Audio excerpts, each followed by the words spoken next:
इन्होंने इस मुल्क की जड़ बुनियाद हिला के रख दी है।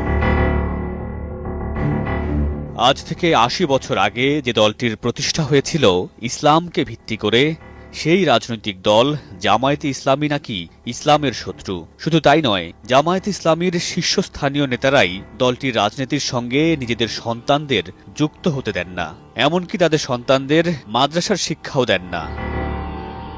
এই অভিযোগ শুধু বাংলাদেশের জামায়াত নেতাদের বিরুদ্ধেই নয়, স্বয়ং জামায়াতের প্রতিষ্ঠাতা আবুল আল মওদুদীর বিরুদ্ধে। তার ৯ সন্তানের মধ্যে একজনকেও তিনি জামায়াত কিংবা এর ছাত্র সংগঠনের কাছে ঘেঁষতে দেননি। মওদুদীর সন্তানরা পড়েছেন পশ্চিমা আধুনিক শিক্ষা ব্যবস্থায়। ২০১৩ সালে ৩ দিনের সফরে ঢাকায় এসেছিলেন জামায়াতে ইসলামীর প্রতিষ্ঠাতা সৈয়দে আবুল আল মওদুদীর ছেলে হায়দার ফারুক মওদুদী। এক আলোচনায় তিনি বলেন, জামায়াতে ইসলামী বাংলাদেশ প্রতিষ্ঠায় বিরোধিতা করেছিল।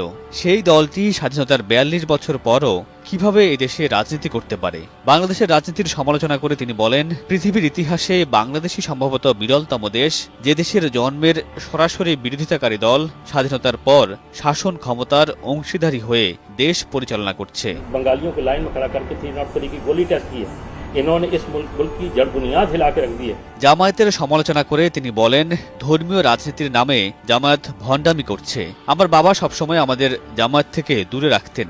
একজন মাদক ব্যবসায়ী যেমন চায় না তার সন্তানরা কেউ মাদক সেবন করুক, তেমনি বাবাও আমাদের জামায়াতের কর্মকাণ্ড থেকে দূরে রাখতেন, যেন জামায়াত ইসলাম হেরোইনের মতো ভয়ঙ্কর এক ড্রাগ।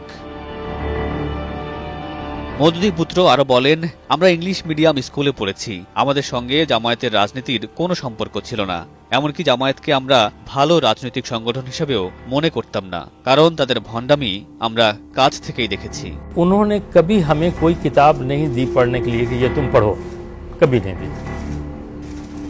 ना उन्होंने कभी जमात में शामिल होने के लिए। ১৯৪৭ সালে দেশভাগের সময় পাকিস্তানের স্বাধীনতার বিরোধিতা করেছিল মওদুদী। এ প্রসঙ্গে তার ছেলে বলেন, আমার বাবা পাকিস্তানের বিরোধিতা করেছিলেন। তিনি বলতেন, পাকিস্তান একটি নাপাক ও অপবিত্র ভূমি।